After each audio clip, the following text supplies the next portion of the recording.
Muy buenas tardes, amigas, amigos, colegas que nos acompañan hoy en este conversatorio que titulamos Archivar y difundir la música docta chilena, proyectos actuales.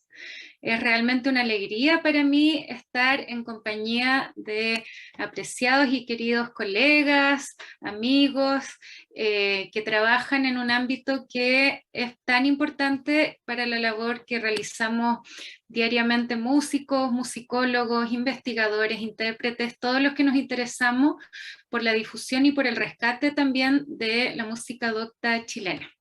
Así que realmente es un lujo habernos podido reunir todos en esta ocasión. Quisiera antes que nada presentar a los colegas que nos acompañan, luego ellos van a tener unos minutos para presentar brevemente cada uno de sus proyectos, para que tras eso podamos iniciar una conversación sobre algunos temas relevantes vinculados a los proyectos que tienen como objeto el archivo y sus maneras de difusión. Entonces, primero que nada, voy a presentar a Rosa Vergara y Álvaro Bravo. Ellos son los gestores del proyecto Chilenas al Piano, conociendo el legado de nuestras compositoras. Este es un proyecto que se desarrolla desde la Factoría Musical y también desde el Instituto de Estética de la Universidad Católica, al que está también vinculado Álvaro. Por otra parte, nos acompaña Fabián Tobar. Fabián Tobar es representante del proyecto Archivo Fundación Enrique Soro, Catalogación y Puesta en Valor, un proyecto que ya va en su segunda versión, donde él nos va a poder contar cuáles han sido las etapas en las que ha trabajado en torno al proyecto de este, sin duda, muy relevante compositor chileno del siglo XX. Y por último, dejé para la última presentación a los colegas de la casa. Nos acompañan los colegas del Instituto de Música de la Universidad Alberto Hurtado, Gonzalo Cuadra y Gonzalo Simonetti, quienes nos van a hablar del proyecto Antología de la Canción de Arte Chilena, un proyecto desarrollado desde el Instituto de Música de la Universidad Alberto Hurtado, y donde lo que ellos cuenten hoy será una primicia, digamos, porque todavía no ha habido un lanzamiento oficial del proyecto, pero ya queda poco. Entonces también este conversatorio es un muy buen impulso para poner en contexto lo que ahí se está realizando. Primero que nada, entonces yo quería darle la palabra a los tres proyectos para que brevemente se presentaran, en qué consiste el proyecto, con qué fondos han estado trabajando para llevarlo a cabo. Podemos partir con Rosa y Álvaro. Y muy bienvenida, bienvenido. Qué bueno que nos acompañan hoy. Muchas gracias, Daniela. Primero que todo, agradecerte a ti personalmente y al Instituto de Música de la Universidad Alberto Hurtado por esta tan importante invitación. Como tú dijiste, este es también un espacio de reflexión, pero también de difusión de estos proyectos. Agradecer también a los colegas presentes, a los dos Gonzalos, a Fabián y a Álvaro. Además, es un gusto compartir con gente tan querida esta conversación. Y bueno, voy a tratar de ser lo más escueta posible en la presentación. El proyecto Chilenas al Piano fue un proyecto que se desarrolló el año pasado, durante marzo a diciembre, el 8 de cada mes. Es decir, hicimos 10 versiones de Chilenas al Piano, 10 episodios. ¿En qué consiste? Son mini conciertos de duración entre 10 a 20 minutos, en que mayoritariamente participan niñas y niños y adolescentes que tocan piezas para piano de compositoras chilenas, y en el formato aparece la pieza grabada de manera casera y luego una pequeña reseña biográfica de la compositora interpretada. Difundimos el año pasado 24 compositoras. Y este proyecto nace a raíz de una investigación de Álvaro Bravo, así que ahora los dejo con Álvaro Bravo, que va a contar este como antecedente y su experiencia dentro del proyecto. Hola, muchas gracias por la invitación, Daniela, al instituto, también saludar a todos que nos acompañan y también a a nuestros queridos invitados también que están acá. El proyecto en sí puede decirse que tiene una fase cero, si se quiere, en un proyecto de investigación en torno a música sacra navideña de compositoras chilenas. Este proyecto se realizó en base a un fondo de la Pastoral UC, en donde me enfoqué en 5 compositoras: Carmela Maquena, María Luisa Sepúlveda, Gloria López Barrera, y también la Silvia Sublet ¿cómo se llama? Y Marta Canales Pizarro. Esas 5 compositoras fueron como las primeras quienes empecé a investigar, y en el mismo ejercicio de la investigación, estar buscando en distintos bibliotecas, en diversos archivos, en archivos de la Biblioteca Nacional, archivos de la Universidad de Chile, también en el caso de la... Me dicen por interno que escucho un poco bajo, voy a ver. Se escucha muy bajo, que también me ha pasado. Ahora sí se... Súper. Bueno, lo que comentaba es que originalmente nace esto un poco de una investigación en torno a música sacra navideña, y posteriormente en el mismo ejercicio de estar buscando estas compositoras, uno encuentra un universo bastante grande en torno, y una diversidad en torno a diversas obras. Y sucedió que progresivamente fui encontrando obras para piano.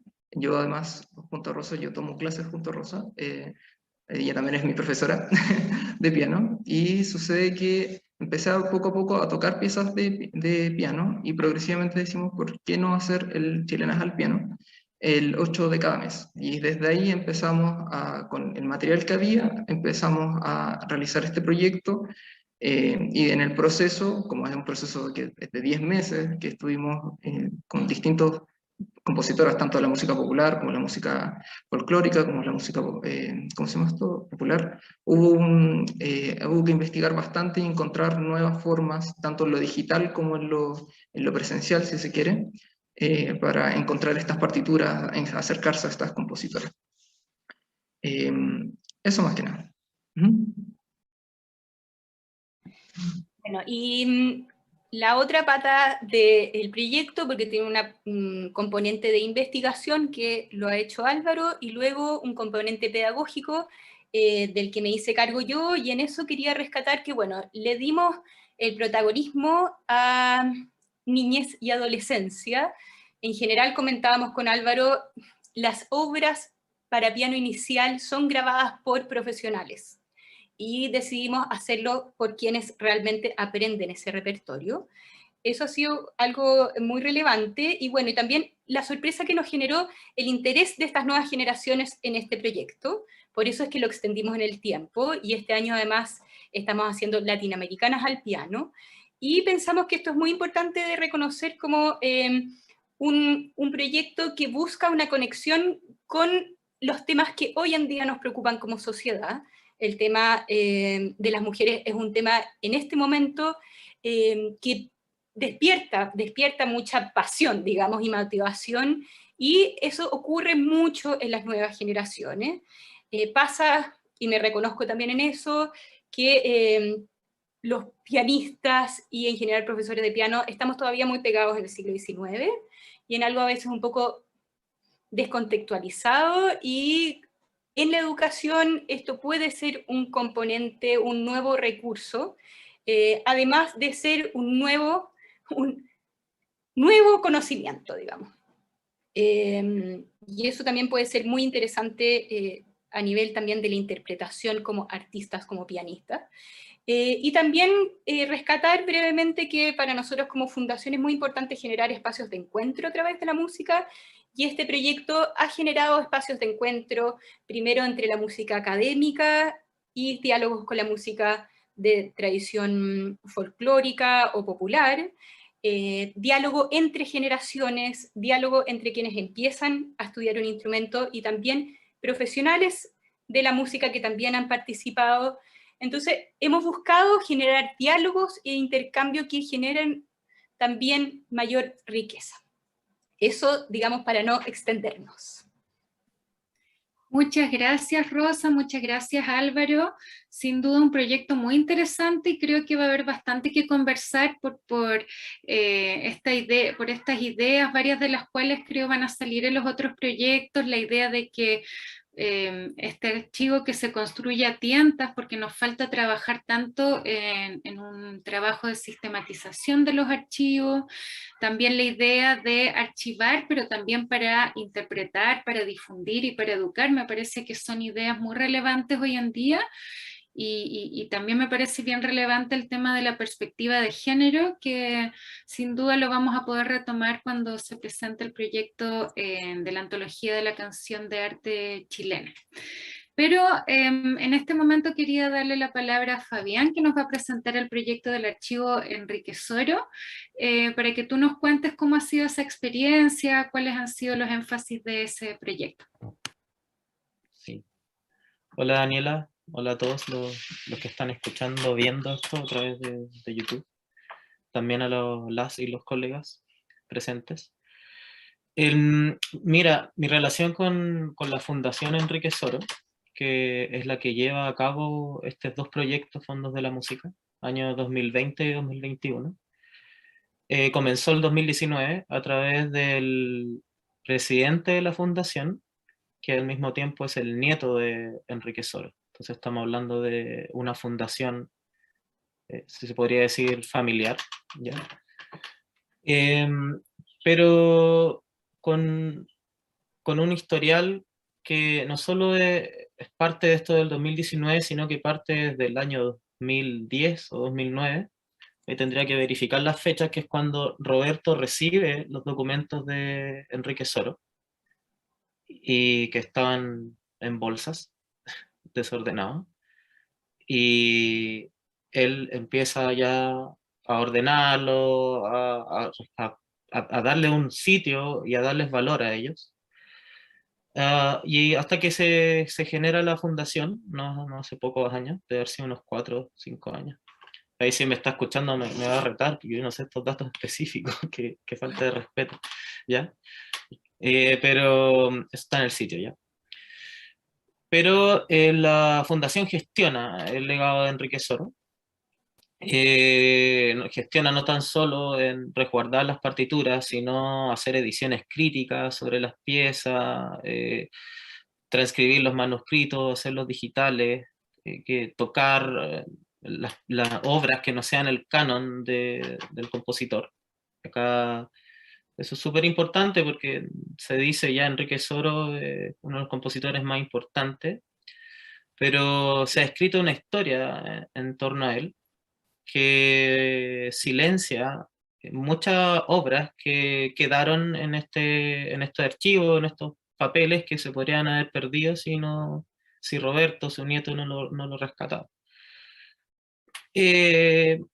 A pesar de que existía ya un orden de las piezas y la obra ya estaban resguardadas y estaba esta institución, esta fundación Enrique Soro que gestionaba este patrimonio documental, se necesitaba la experiencia o la experticia de un musicólogo para poder dar puesta en valor a estos documentos y también organizarlo en torno a las formas que se han hecho últimamente de catalogación, principalmente las que ha hecho José Manuel Izquierdo y Fernando Vera, en el archivo Andrés Bello y en el seminario pontificio, me parece, y también el de la iglesia La Merced, Recoleta Dominica, parece. No, Recoleta Dominica, sí. Esos fueron los modelos tras los cuales yo en el primer proyecto, primera parte del archivo, de la catalogación documental del archivo Enrique Soro, que no hay que confundirla con catalogación de obras, que a mí ahí me costó harto discernir entre ambas cosas, porque no está toda la obra de Enrique Soro en el archivo. Entonces, lo que se trata acá es como de darle valor, más que al contenido de las partituras, darle valor al objeto patrimonial. Partituras que algunas tienen más de 100 años, son manuscritos inéditos, de la mano de Soro, copistas de la época.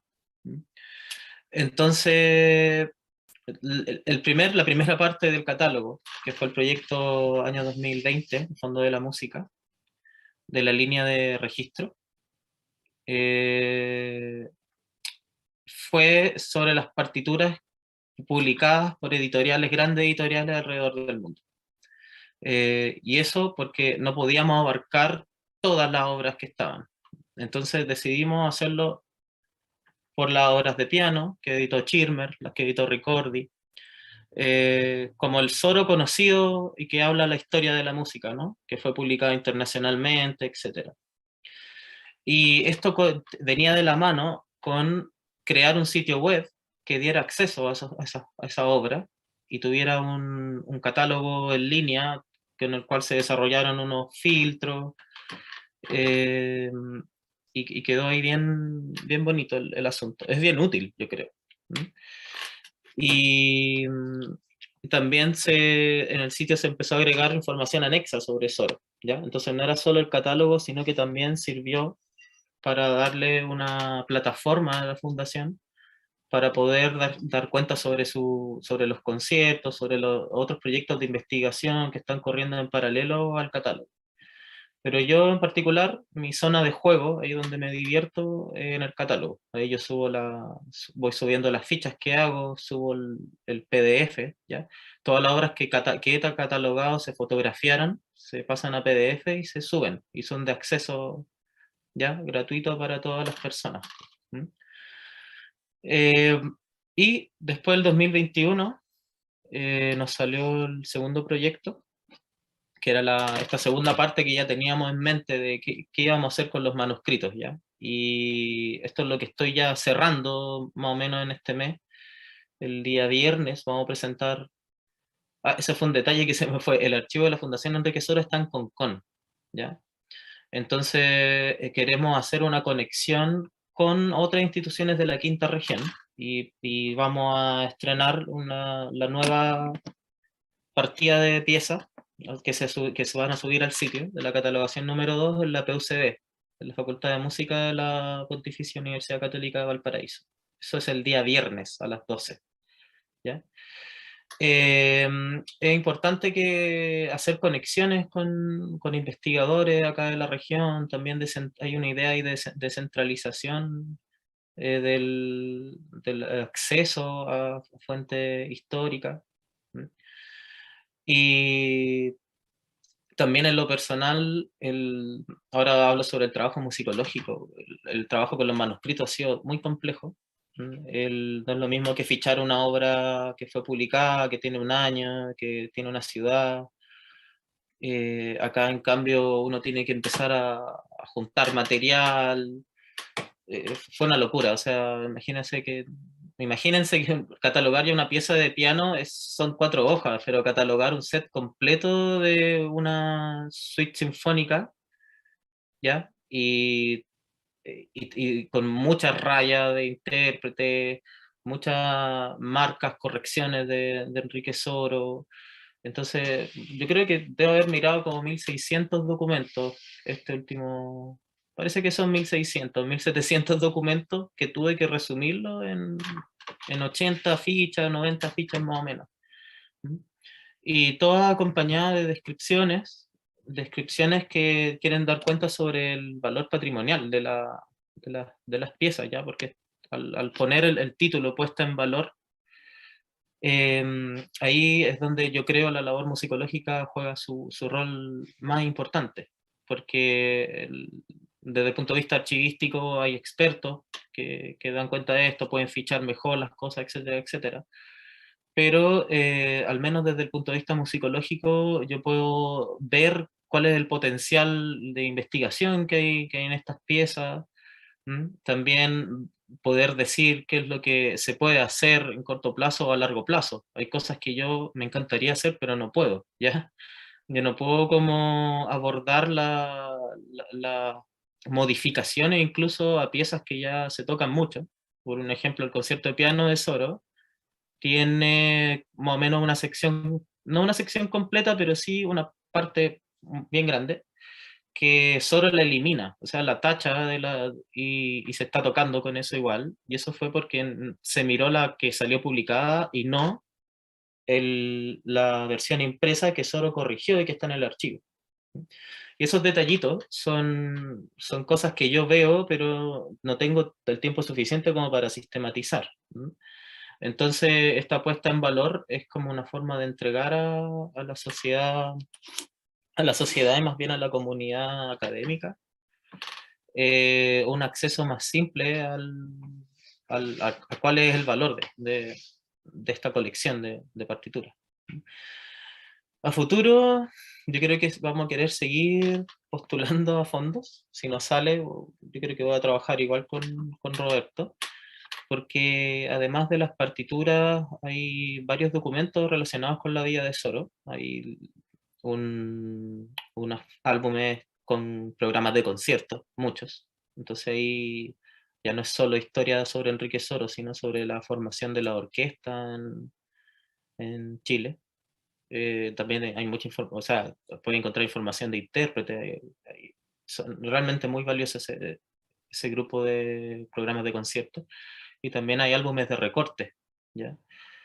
Y otros objetos varios. Entonces, todavía estamos como en una versión inicial de esta puesta en valor. Pero lo bueno, con lo cual yo me siento muy satisfecho, es que el trabajo esté en el sitio y pueda ser visible por todos ustedes. Súper, muchas gracias, Fabián. Muy interesante, y por supuesto que nuevamente uno dice, si no había una sistematización de este material para un compositor tan relevante como Enrique Soro, ¿qué queda para el resto? Ahí nuevamente se hace visible lo precaria que es la situación archivística de la música docta chilena y lo necesario que es hacerse cargo de ese problema mientras las cosas todavía estén accesibles en alguna parte. Y en ese sentido, entonces, ahora le voy a dar la palabra a mis colegas Gonzalo Cuadra y Gonzalo Simonetti para que nos presenten el proyecto de la Antología de la Música de Arte Chilena. Hola, muy buenas tardes a todos y muchas gracias, Daniela, por la invitación. Saludo a todos mis colegas que están aquí y a todos quienes nos están escuchando en sus casas seguramente. Y bueno, tengo el placer de presentar este proyecto que hemos estado desarrollando dentro del Instituto de Música de la Universidad Alberto Hurtado, este proyecto de la Antología de la Canción de Arte Chilena. Y es que en nuestro instituto el área vocal es un área muy fuerte, muy desarrollada, y, y es así como espontáneamente surgió el interés común entre varios de los profesores, entre ellos tú misma, Daniela, Gonzalo, que también está con nosotros, y Violén Sublet, directora de la cátedra de la carrera de canto, en investigar sobre el género de la canción de arte desarrollada por compositores chilenos. Y es así como va surgiendo poco a poco este proyecto en donde se busca investigar sobre un repertorio específico. Ahora no es un compositor específico, sino que es un determinado tipo de repertorio del cual Gonzalo posteriormente le va a hablar más en detalle. Y es un repertorio vocal, ¿ya? Y ¿qué es lo que estamos tratando de hacer? Es ir rescatando poco a poco partituras de este repertorio para hacer ediciones críticas. Muchas de estas partituras están escritas a manos simplemente, o uno accede a una fotocopia de una fotocopia en un muy mal estado muchas veces, y lo que estamos haciendo es hacer una reedición de esas partituras, una reedición crítica de ellas, y no solo eso, también grabando las partituras, grabando la música y poniéndola a disposición de todo el mundo en una página web que, si quieres, Luis, puedes ir mostrando también a la gente que esté en sus casas, y en donde, además de tener la grabación, pueden ir descargando la partitura y también en el futuro se van a ir agregando, por ejemplo, consejos para la interpretación, traducciones, transcripciones fonéticas, etcétera. Y lo que es muy interesante es que nosotros decidimos hacer este proyecto con cantantes también de la casa, es decir, con nuestros propios estudiantes que están estudiando la carrera de interpretación superior y que ellos accedieron a este material y decidieron y audicionaron para cantar algunas de estas canciones, y es el fruto de ese trabajo es el que está expuesto en esta página web. Y el trabajo es muy lindo porque generalmente los cantantes cantan obras de las cuales hay muchísimas referencias audiovisuales, pero acá tienen la oportunidad de ser ellos la referencia de un repertorio que en su mayoría es absolutamente desconocido. Solo de un par de canciones de las que ya hemos rescatado había otras grabaciones previas, pero muchas de las que hicimos nosotros no había ninguna grabación realmente profesional, o de repente, claro, había grabaciones, pero muy distorsionadas, tal vez en vivo. En cambio, estas son las primeras grabaciones profesionales que se han hecho y han sido nuestros estudiantes de la carrera de interpretación superior, mención canto, quienes han hecho estas grabaciones profesionales. Y bueno, ese es el proyecto. Este es un proyecto que busca ir año a año complementándose y agrandándose en base a temas anuales. Cada año se hace la elección de un tema en específico y se trata de investigar sobre ese tema. ¿Cuáles temas hemos tenido ya ahora? Eso se lo voy a dejar a Gonzalo Cuadra, pero esa es la idea. Cada año formular un tema específico de investigación e ir rescatando obras afines a ese tema en el cual se ha profundizado.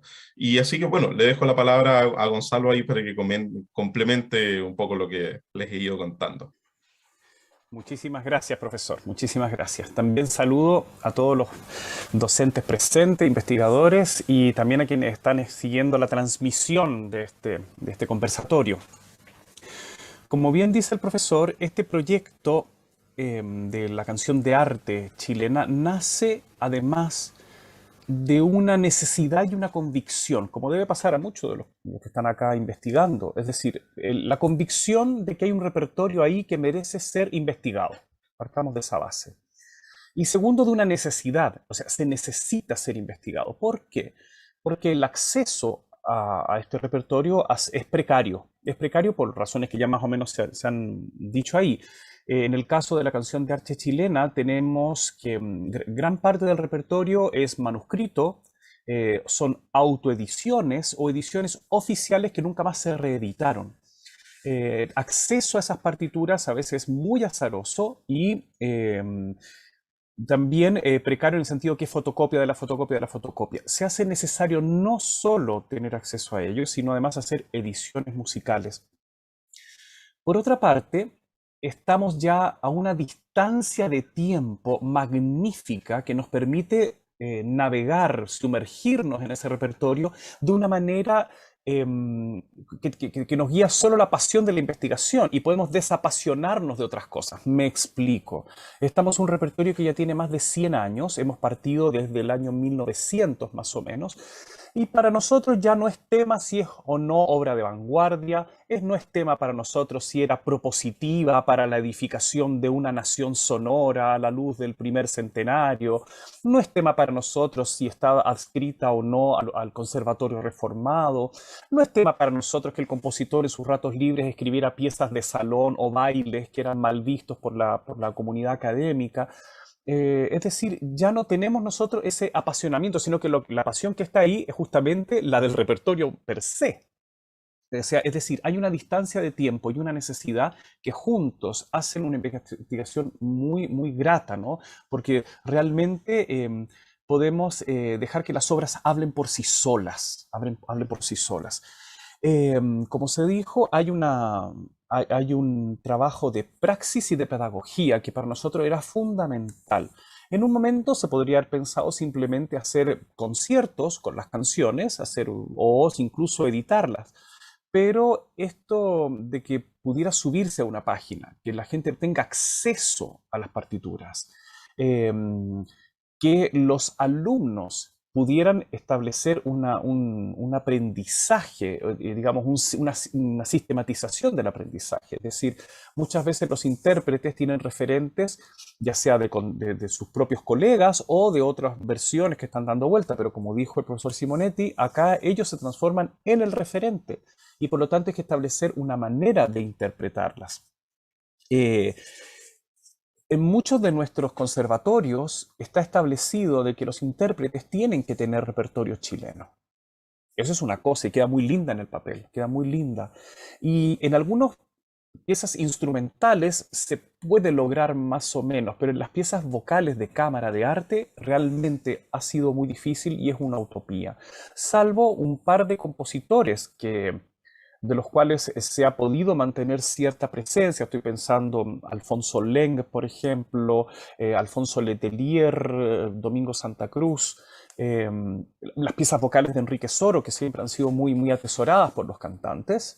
El resto del repertorio es muy esquivo. Incluso Pedro Humberto Allende, que es uno de los músicos fundacionales de este nuevo siglo XX, voy a abrir comillas, moderno y progresista, cierro comillas.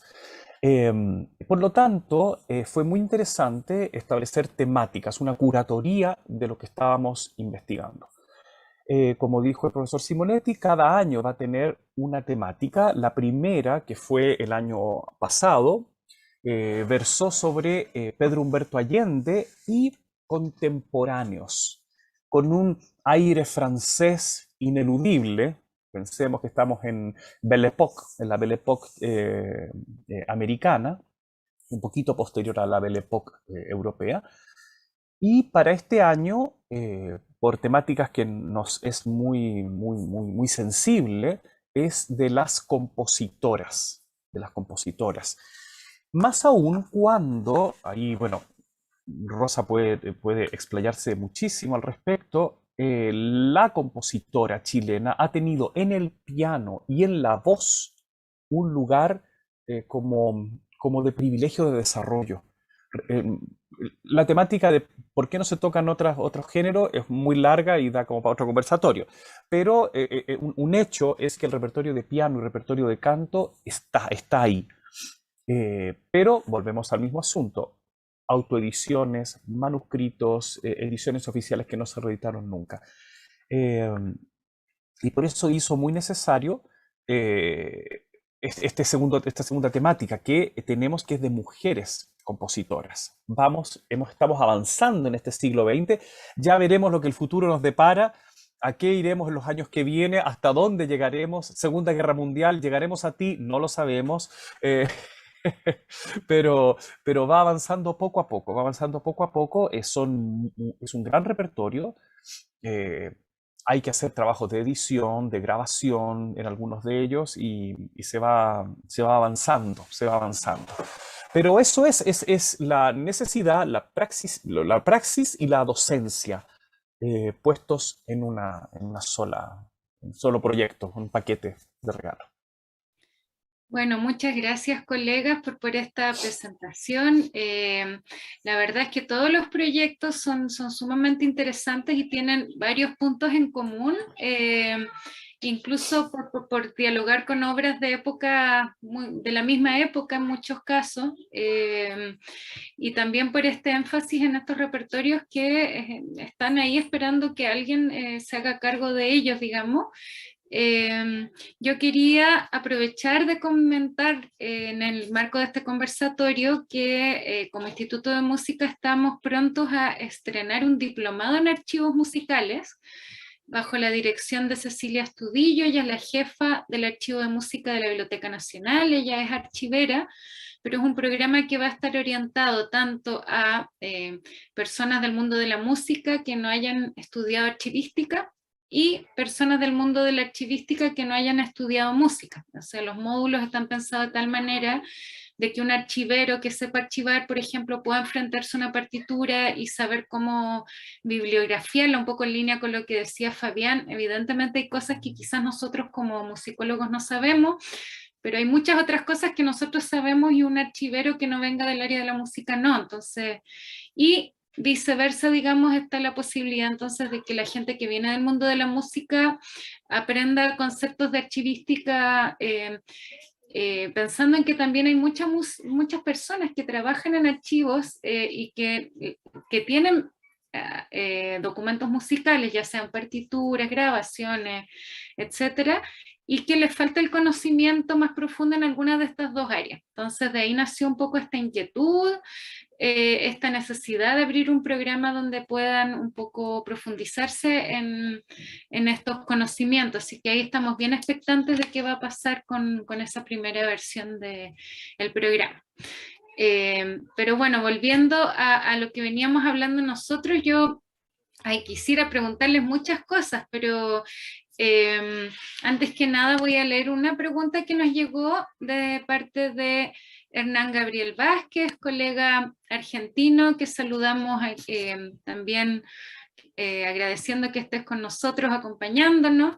Es una pregunta para Fabián. Él te felicita, Fabián, y pregunta si pudieras compartir qué herramienta o plataforma informática se utilizó para cargar y visualizar las fichas catalográficas. A esto yo quisiera aprovechar de agregar la pregunta sobre si los manuscritos también se van a poner a disposición de público general, al igual como se hizo con las partituras impresas del primer proyecto.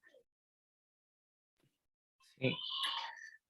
No sé si la pregunta es como específica sobre las plataformas que homologan metadatos de las fichas, o si tiene que ver con dónde se puede acceder a las fichas.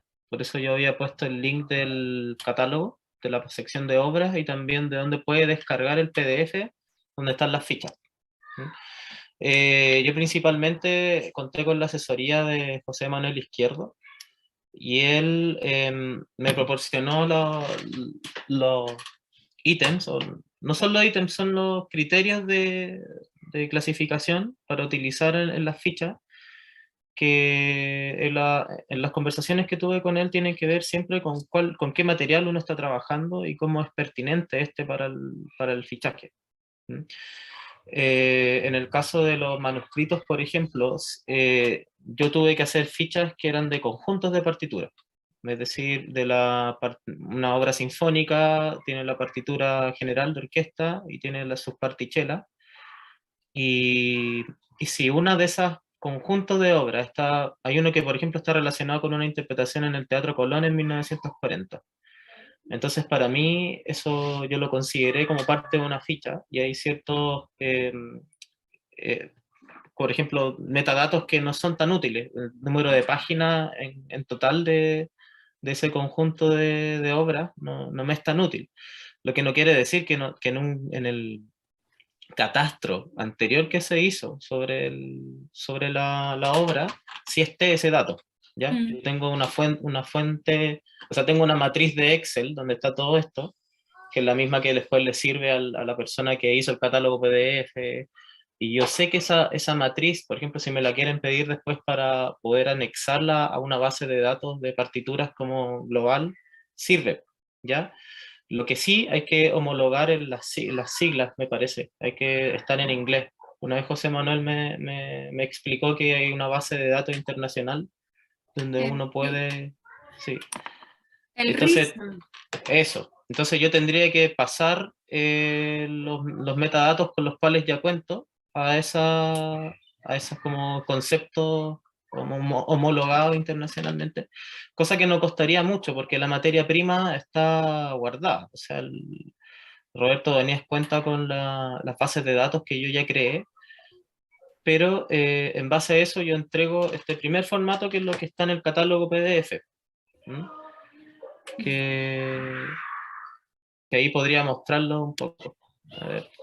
Sí, yo creo que... O me alargué mucho. No, no, igual pusimos, me parece, bueno, pero sí, si quieres puedes mostrar cómo está hecho. Sí, no, no dejémoslo ahí, Daniela, para priorizar el espacio de los otros participantes y la discusión también sobre... Igual en todo caso, eso también puedo comentar, hemos ido poniendo en el chat los links a los distintos proyectos para que puedan consultarlos y acceder a ellos. Yo quisiera como pregunta un poco vinculada a este tema de sistematizar. En el caso del proyecto Chilenas al Piano, bueno, y también Latinoamericanas al Piano, por lo que ustedes contaban, es también una búsqueda de gran dispersión, ¿no? No es como que exista el archivo de las compositoras chilenas, quien quisiera, ¿no? Sino que uno tiene que estar ahí navegando y explorando y buceando por distintas partes. Entonces, no sé, ¿qué piensan ustedes? ¿Cómo se podría lograr una mayor sistematicidad? ¿A qué se debieron apuntar, digamos, para que se creara, digamos, una reunión de esas obras que fuera más congruente? Bueno, en el caso de las obras de compositoras chilenas, como bien dice Daniela, se encuentran en bastantes lados. Como no es fácil, por ejemplo, inclusive sucede que una de las monografías más importantes que se ha hecho es la de Raquel Bustos en torno a las compositoras chilenas, el de la mujer compositora y su aporte en el desarrollo musical chileno. Ese libro en particular aparecen, por ejemplo, los catálogos de obras de ciertas compositoras chilenas. En esos catálogos, si bien sirven mucho para lograr tener un acceso o a guiarnos un poco en torno al acceso, la verdad es que, por ejemplo, hay muchos de las obras que se encuentran perdidas o que se encuentran mal catalogadas, también pasa. Entonces habría que hacer, yo creo que una de las primeras tareas en ese caso sería como hacer una revisión de lo que ya se puede tener y ya después empezar a incluir este repertorio que también se encuentra en lados donde generalmente no se busca, como estos lugares en donde como lo tradicional sería buscar como en los lugares donde uno puede encontrar mayor concentración de partituras, pero muchas de las obras, por ejemplo, de mujeres, se encuentran en revistas, se encuentran publicadas en, ¿cómo se llama esto?, en antologías de compositores y compositoras, se encuentran en lugares muy insospechados, a veces son muy azarosos y uno encuentra cosas que uno no esperaría de repente. Bueno, también hay archivos privados donde tienen algunas obras, pero hay muchas de estas personas privadas tampoco saben que tienen obras de compositores. Entonces es una mezcla de distintas cosas. Y por otro lado, de manera online, también existen bastantes obras. De hecho, me pasó una vez con el caso de Amalia Quirós, que es una compositora de principios del siglo XX, tiene dos obras publicadas, una en 1901 y el otro en 1900, si no me equivoco, que se encontraba en una revista que originalmente publicaba obras, era una revista como de señoritas, que se llamaba en esa época, con todas las comillas que correspondan, digamos. Y en esas revistas, por ejemplo, se encontraban dos piezas de ella, inclusive una foto de ella. Algo bastante difícil, considerando que en el siglo XIX, por ejemplo, no tenemos fotos ni de Adelaida Guzmán, ni de Delfina Pérez, o de otras compositoras. Entonces, habría que, partiendo como revisar y corregir quizás lo que ya se tiene, digamos, y ya después de ir empezar ¿cómo se llama esto? Sistematizar lo nuevo que uno vaya encontrando en el camino, porque, digamos, este camino es un poco infinito. Eso podría aportar.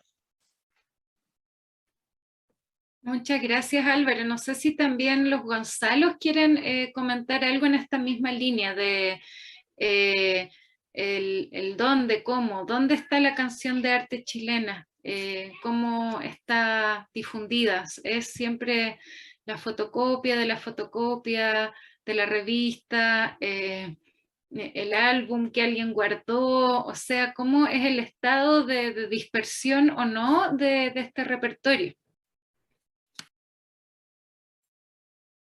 Bueno, es muy similar a lo que cuenta Álvaro. Hay compositores que son más del canon y hay un acceso que es un poco más fácil. Pensemos en el archivo de música de la Biblioteca Nacional, ¿no? que ha sido Pedro Humberto Allende, el mismo, ¿no? Mencionado. Pero hay muchos otros que no es tan fácil, no es tan fácil. Estamos hablando de que están en colecciones de privados, como dice Álvaro, o el asunto de las revistas. Lo de las revistas es muy importante. La cantidad de semanarios musicales o de publicaciones periódicas que aparecieron de siglo XIX, siglo XX y que incluían por lo menos la típica hoja que se abre y podemos tener una partitura abierta, ¿no? Para ponerla en el piano. Son muchas. Y muchas de ellas están en las secciones de hemerotecas, no en las secciones de música. Entonces, uno a veces las encuentra por casualidad. Me tocó mirar revistas por una temática nada que ver. Estoy hablando de la ópera chilena, estaba viendo digamos, investigando sobre la ópera chilena, viendo revistas de la época y me empezaban a aparecer partituras y me llamaba la curiosidad. Entonces yo le llamaba como mi investigación residual, le decía yo. Investigación residual. Entonces empezaba, qué interesante esto, ¿quién es esto? ¿Canción de quién? Decía, y le sacaba fotografía, pedía el permiso correspondiente, se le tomaba una fotografía, me lo iba guardando, iba catalogando, y así pasaron años en que residualmente estaba con canciones, yo buscaba ópera, pero llegaban canciones. Entonces cuando empezamos a conversar, Daniela, profesor Simonetti, acá, la maestra Violeta, empezamos a hablar de canciones, yo le dije, bueno, acá hay un montón de repertorio residual que he tenido acá y que de repente puede servir para un proyecto, pero y eso aparte de ir a buscar específicamente la canción en el archivo de música, es muy azaroso y es maravilloso también, ¿no? Muchas serendipias. Absolutamente.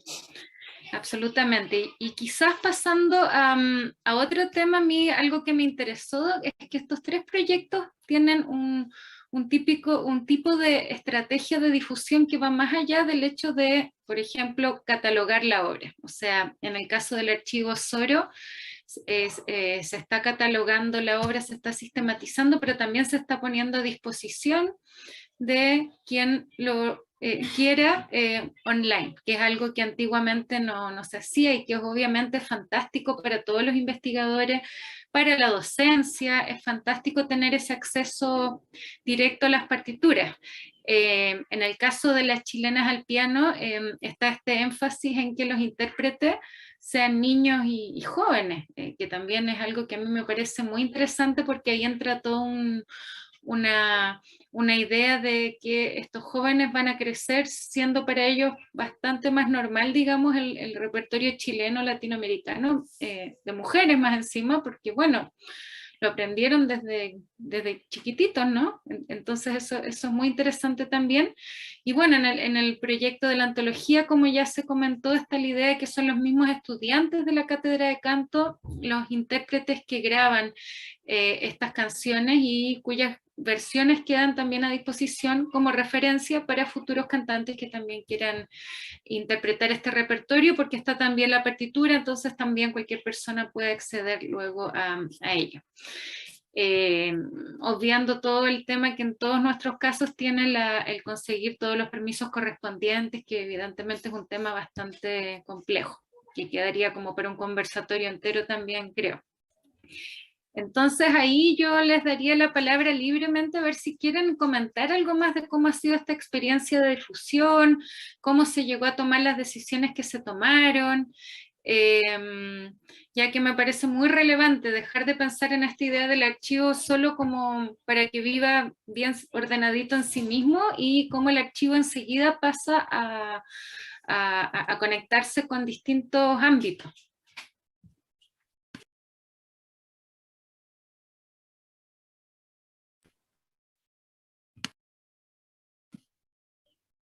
Ya, Gonzalo, ¿estás muteado? Sí, ahora sí.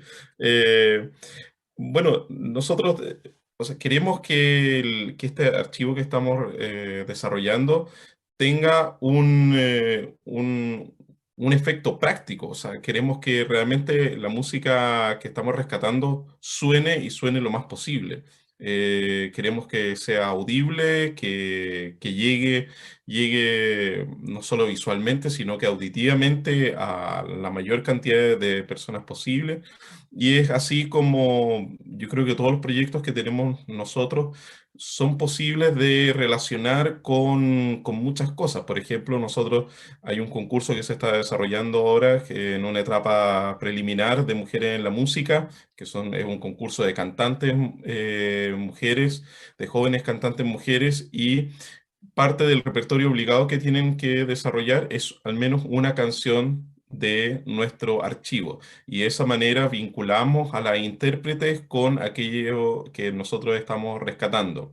Y yo creo también, y ahí eh, cada uno con el tiempo va a tener cada proyecto va a tener que ir con el tiempo viendo las oportunidades. Yo creo que todos nuestros proyectos son absolutamente exportables o internacionalmente. Seguramente en más de algún país hay gente que está investigando sobre canciones de arte en cada uno de sus países, o se pueden hacer vinculaciones internacionales para, por ejemplo, muchas de nuestras canciones están en francés, están en alemán o en italiano, para hacer un desarrollo ahí internacional, de cooperación internacional con otros países. Yo creo que en la medida que las partituras estén visibles, estén catalogadas, etcétera, las posibilidades de creación de contenidos, de investigación, de difusión, se empiezan a abrir muchísimo más ahora con el desarrollo, bueno, tecnológico en el que estamos, con la rapidez de las comunicaciones, la fluidez en ese aspecto, que, bueno, se abre realmente un mundo muy entretenido por delante.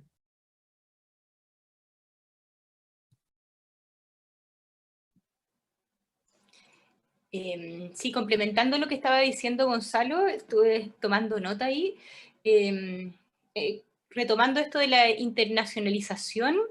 En el caso nuestro eso ha sido muy interesante porque justamente existen proyectos. Hay un proyecto muy, muy, muy interesante desarrollado por dos profesoras de piano y pianistas canadienses, que en el fondo en IMSLP, que para los que no saben es como una especie de buscador maravilloso de partituras, no había una etiqueta compositoras para piano. Entonces ellas hicieron la sección de compositoras y obras para piano y se llama el proyecto de Piano Music She Wrote.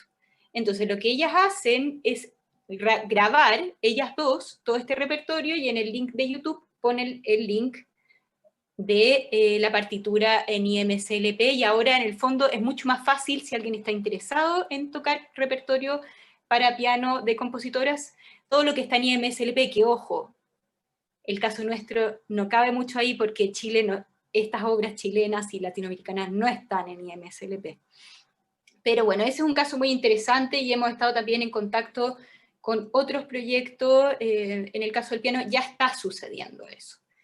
Y después otras cosas que quería comentar en este tema pedagógico que nosotros hemos hecho énfasis, digamos, en el piano inicial.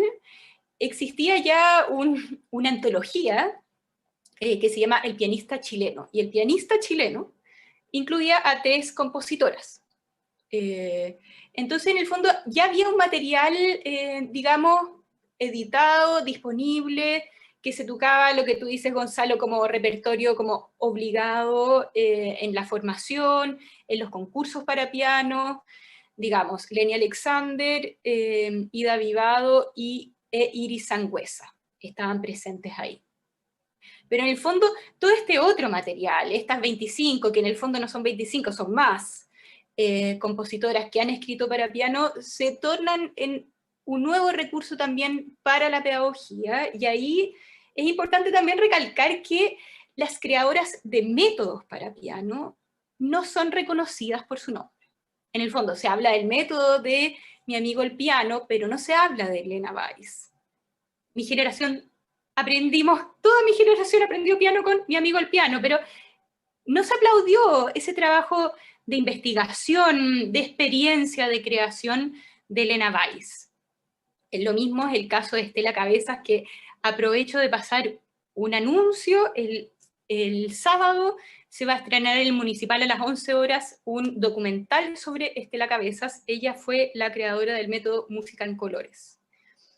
También así hay otras profesoras que en el fondo fueron pianistas, fueron compositoras, crearon repertorio, digamos, académico, pero también hicieron un esfuerzo en crear métodos, en nivelar también. Aquí hay también otro desafío. Estaba este pianista chileno con una cierta como sugerencia de niveles para piano, pero todo este repertorio que va además creciendo de compositora no está nivelado. Entonces, para mí, igual, en mi experiencia ha sido bastante ensayo y error de ir probando con alumnas y alumnos más o menos el nivel de cada una de estas piezas, lo que hablábamos también de los manuscritos. Yo le he dado manuscritos a niñas y a niños, eso también ha sido bastante interesante. Y luego hay un tema como, este proyecto por un lado está orientado a profesoras y profesores de música, a pianistas, a este mundo más académico musical, pero también está orientado a público general, que quiere conocer esta música, que está interesado en conocer a estas mujeres, que también quieren, que hay que saber un poco más de sus vidas. O sea, en el fondo tiene como dos líneas de interés. Eso quería como mencionar dentro de este, como pensando en esto de la difusión. Los jóvenes están muy interesados también en conocer este tipo de repertorio. O sea, no es solamente un interés académico, disciplinar. Y yo creo que eso es clave, como de abandonar un poco esta idea de que esto es muy de nicho, que solo le interesa a un grupo así como selecto de personas entendidas. Y la verdad es que cuando las personas escuchan estos repertorios, lo encuentran muy bonitos. O sea, no hay que subestimar tampoco a los públicos, a las audiencias, tengan o no tengan conocimientos musicales. Fabián, tú querías quizás comentar a propósito de esta idea de que se pone el archivo a disposición, que es algo que pasa, hay algunos ejemplos emblemáticos de eso, pero tampoco es algo que pase siempre con el fondo documental de un compositor. Sí, sobre todo cuando los derechos todavía están en manos de la familia, ¿no? Mira, primero iba a hablar sobre el tema de la difusión del sitio, que igual ha logrado llegar a lugares, a otros lugares. Voy a tratar de hacer puntos también de conexión con lo que han dicho los colegas. Que yo sé que en Estados Unidos igual hay estudiantes de piano que les ha servido el sitio. Evidentemente ellos dan comentarios sobre la forma de navegación que tiene cómo pueden acceder más fácil a las partituras. Y también la limitante de que el sitio está en español, entonces ahí uno empieza a tener otro trabajo a futuro, que es hacer la plataforma bilingüe. Nosotros igual lo habíamos pensado para este nuevo proyecto. Tal vez hacer el contenido bilingüe es un poco más complejo, pero no así las pestañas de acceso, los menús, etc. Entonces, al menos queremos dejar eso pensándolo en este público, en que todo el mundo que pueda acceder a las partituras. Sí. Ya, estaba leyendo. No, perdón, pero no era para preguntarte a ti, tú sigues contestando, no, por atento, favor, con toda libertad. Sí, algo que me llamó la atención es cómo el sitio lleva a cabo una pretensión o un deseo que creo que tenemos todo en torno a la música chilena, es que sea audible. Creo que en la medida que la música de Soro puede ser audible, también facilita su estudio. Y por lo mismo, cada apartado de obra, ya que tiene una descripción, tiene la ficha, está el PDF, y también tengo que empezar a integrar a futuro las grabaciones, porque de Soro últimamente se han hecho hartas grabaciones, hay hartos proyectos, están todas las sonatas grabadas, ahí Svetlana Kotov ha hecho un trabajo súper bueno. Hace poco en los SAT salieron unos vinilos hermosos de Soro, del Sexteto de Vientos, también hay. Entonces, de la música de canto y piano, aún falta, yo creo, un disco así que la recupere todo. Y aquí voy a hacer la conexión con lo de la mujer, ya, porque Enrique Soro, él era una dupla como intérprete con su hermana Cristina. Y casi todo el repertorio de canto y piano está hecho para ella. Entonces hay una pregunta para pensar ya. Cristina tiene una pieza para piano que está dedicada a su hermano, pero el repertorio que hizo Soro era de ambos. Entonces, igual hay como, se podría pensar como una crítica al canon, pero también el canon del hombre, ¿ya? Que cuando escriben sobre Zoro no escriben sobre su hermana, pero para él su hermana era muy importante, y los dos viajes que hizo a Estados Unidos fueron con ella, y con ella fue la que grabó los primeros discos para la RCA, ¿m? O sea, para la Victor Company en Estados Unidos, que son las primeras grabaciones también de música chilena en la historia, y que creo que hay que indagar un poquito más en esa relación. Yo tuve la oportunidad de hablar con su nieta hace poco, todavía está viva, ella entregó hace poco los documentos que tenía de Cristina a la Biblioteca Nacional. Sé que Fernanda ahí estaba estudiándolos también, Fernanda Vera, pero obviamente los documentos se pueden estudiar y se puede hablar de distintas dimensiones desde un mismo documento. Entonces, y el punto final que quería decir es sobre lo del acceso, ¿ya? Y lo de los derechos. Acá sí, pues se va a dar acceso a los manuscritos, pero lo que siempre es importante también tener en cuenta es que nosotros ponemos el sello de agua y la idea es que quienes van a trabajar con la obra se comuniquen con la fundación, pues, se comuniquen con Roberto, porque para establecer una conexión entre lo que se está haciendo de Zoro y también al menos para respetar estos poquitos años que quedan de derecho de autor, porque Zoro murió el 54 y ya el 24 se ceden los derechos, entonces este proyecto igual está pensado con esa consideración, ¿ya? Que se van a liberar los derechos, se libera el material, pero es importante que quienes lo interpretan tengan una conexión con la fundación, porque les va a aportar más información sobre las piezas también. Ahí Roberto es un capo, si sabe, él como curador del archivo sabe al revés del derecho la historia de las piezas, la biografía de Zoro. Hay una relación también afectiva de él como nieto del compositor que es bien interesante, ¿ya? Así que eso es lo que puedo decir sobre el proyecto y lo que puedo conectar con lo que hemos dicho todos. Fantástico, lo encuentro realmente genial, y también eso de que estén apareciendo más grabaciones. Y bueno, de repente quizás a futuro el proyecto de la antología de la canción también se entusiasma con una monográfica o de Los Zoro. En la versión de ahora no sé si hay una canción de Cristina Zoro en la versión de las mujeres. No. No, de Cristina Zoro, yo la conozco como cantante. Como bien dijo Fabián, grabó para la RCA en sello rojo, o sea, en el top de los top, así que las grandes ligas inmediatamente con su hermano. Es la primera cantante lírica chilena grabada y ahí a ese nivel. Eso es por Cristina Zoro, pero no, canción no tenemos de ella. Claro. Bueno, ahora como contaba Fabián, llegaron las partituras, o sea, no sé si las partituras, pero llegaron documentos a la Biblioteca Nacional, así que se abre ahí una ventanita para avanzar en ese conocimiento. Quería comentar que aquí apareció un comentario, sobre todo para Rosa, a propósito de las mujeres que son educadoras musicales y en Chile. Está Ibaín, el TIT nos recuerda el nombre de Cora Bindhoff, que también una educadora musical que ha sido efectivamente poco recordada, por decirlo de alguna manera, en la historia más reciente en su labor pedagógica, y así, bueno, podríamos seguir seguramente nombrando figuras importantes.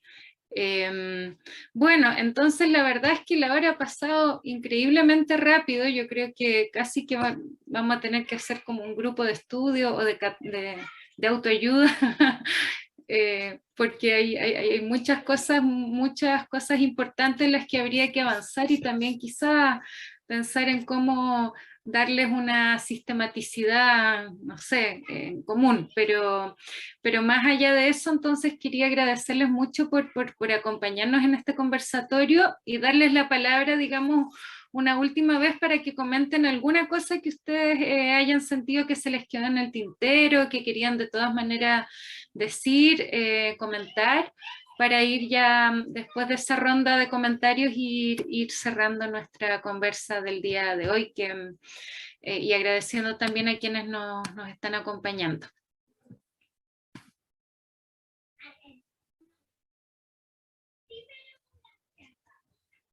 Estamos todos ya atónitos, pensativos de tanto...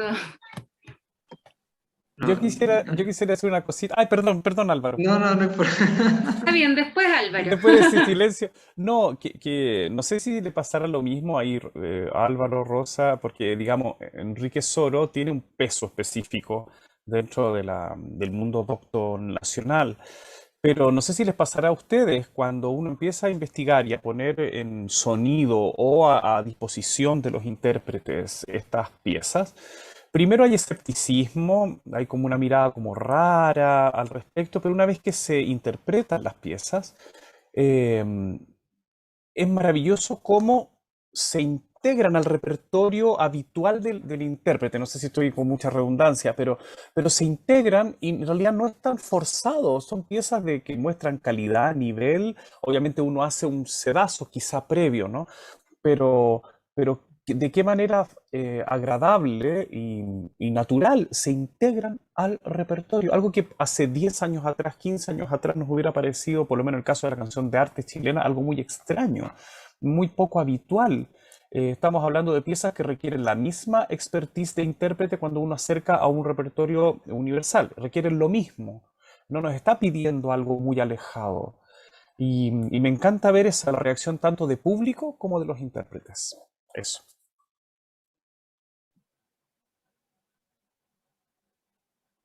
Álvaro, yo sé que usted se tiene que ir, así que... Álvaro, si tú querías decir algo... Sí, no agradecer primero que todo por la invitación. Yo lamentablemente estoy como un poquito justo de tiempo, pero muchísimas gracias por la invitación a todos, también a los participantes, a quienes nos vieron. Comentar que bueno, hay un gran trabajo todavía por hacer, ojalá empezar a hacer esto más seguido, tener estas opciones de poder colaborar, conocer lo que se está haciendo a nivel nacional, de que también las personas puedan conocernos también, que puedan después tener después la inquietud de que, oh, ¿quién era Cristina Soro? Poder escuchar, tratar de meterse a ver quién era Cristina Soro, o ver qué es la canción de arte, poder generar esa inquietud y tratar de conocer un poco más de estos proyectos que sin duda hacen muy bien al medio y que hacen mucha falta.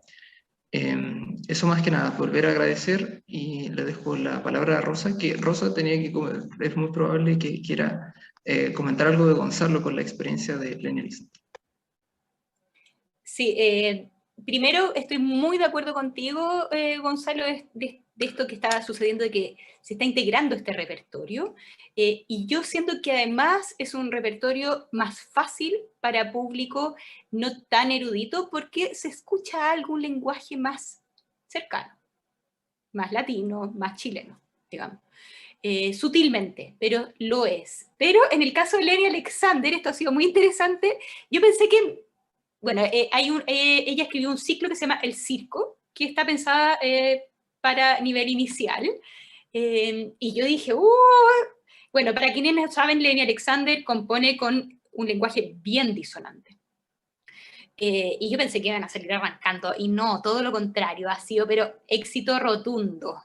Les encanta. Así que yo creo que también hay ciertos prejuicios de uno como que hay que ir alejándose, y lo que yo quería como comentar a modo de cierre es un comentario bastante personal. Yo también, reconociendo mi ignorancia al respecto en el repertorio femenino, he decidido en este momento, como pianista, dedicarme a tocar solamente repertorio de compositoras latinoamericanas. Entonces, no estoy tocando repertorio compuesto por hombres, digamos, y en eso he descubierto una sensibilidad particular. Y creo que es muy bonito también observar eso, de cómo eso se traduce en la forma de crear. Tenemos el caso de la literatura, que ya lleva 100 años, por lo menos, y hay gente que estudia la literatura femenina y tiene algo particular en el modo de expresión. Y siento que eso también, observarlo desde la música, es muy lindo, y para mí como mujer, tener también, hablaba yo como de la cercanía de lo latino, la cercanía de los chilenos, bueno, para mí como mujer, la cercanía de otras mujeres también ha sido algo muy interesante.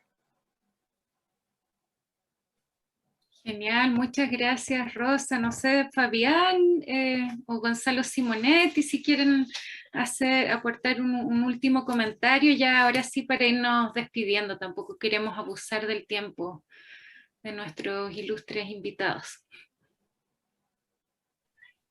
Yo quería decir algo muy cortito, que en un principio Gonzalo habló como del tema del distanciamiento temporal con respecto a la obra, pero pensando un poco en la imagen de Enrique Soro como este gran compositor de la música académica chilena,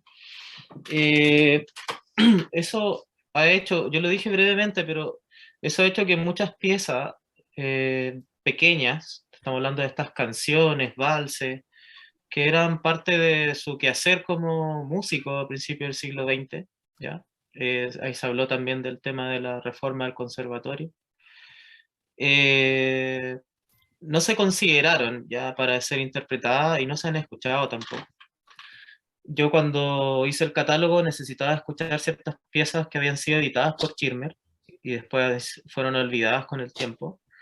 Y tuve que pedir a Svetlana que las tocara, mandar unas grabaciones. Y yo la empecé a analizar, o sea, hice como un grupito de análisis solo por diversión con un amigo y empezamos a darnos cuenta de un modo operandi de Soro para este tipo de música que está inserta dentro de un mercado de música popular. Ya estaba hablando del comienzo del Timpan Alley, estas editoriales que estaban acá, allá en Nueva York, que es donde fue Soro, estaba de moda el blues, después viene Gershwin, como esta idea del compositor norteamericano que está bien ligado a lo popular, a la música popular. Y Soro tuvo que encajar, y esas piezas de piano que hizo encajaron dentro de ese circuito de música popular. Y yo he encontrado en bibliografía en inglés principalmente, gracias a la biblioteca del Congreso norteamericano, que han digitalizado muchas cosas. ¿ya?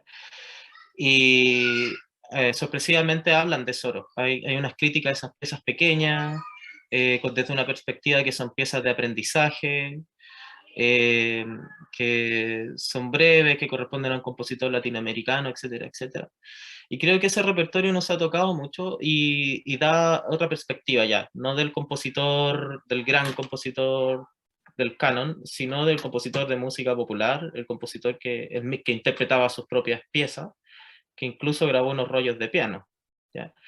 Entonces, ahí como que podemos darle otra vuelta también a generar tal vez un nuevo repertorio de la obra de Soro. Y es lo que yo espero a lo mejor decirle a los chicos acá en la PUCB, los que estudian piano, que a lo mejor toquen obras de Soro, ya que está acá en el archivo, que se toquen algunas piezas pequeñas. Y también tiene hartas cosas de niños. Ahí hay otras cosas tiene unas piezas muy lindas para su estudiante. Dejó inconcluso una obra que se llama Cantos Escolares, que está en manuscrito. Así que hay harto que hacer por ahí. Y muchas gracias a todos. Sí, sí absolutamente, yo estoy súper de acuerdo.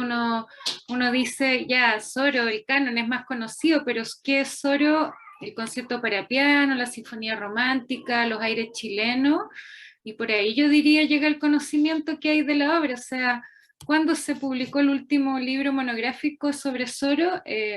Nunca, creo. Entonces, así de poco avanzado estamos en el conocimiento incluso de nuestros compositores más supuestamente canónicos. O sea, si lo comparamos con cómo está el estado de la investigación y del conocimiento en otros países, estamos todavía, pero recién, ¿no? Recién armándonos un cuento, un mapeo, un panorama. Entonces queda ahí muchísimo por hacer. Bueno, ya vamos a tener que despedirnos, agradeciendo mucho que hayan estado con nosotros. Yo creo que la próxima actividad que nosotros organicemos como Instituto de Música del Alberto Hurtado, que tenga que ver con este tipo de proyectos, va a ser probablemente el lanzamiento de la página de la Antología de la Canción de Arte Chilena, que será en una fecha más o menos pronta, pero todavía no tiene fecha, ya que ahí creo que se está trabajando en algunos últimos detallitos.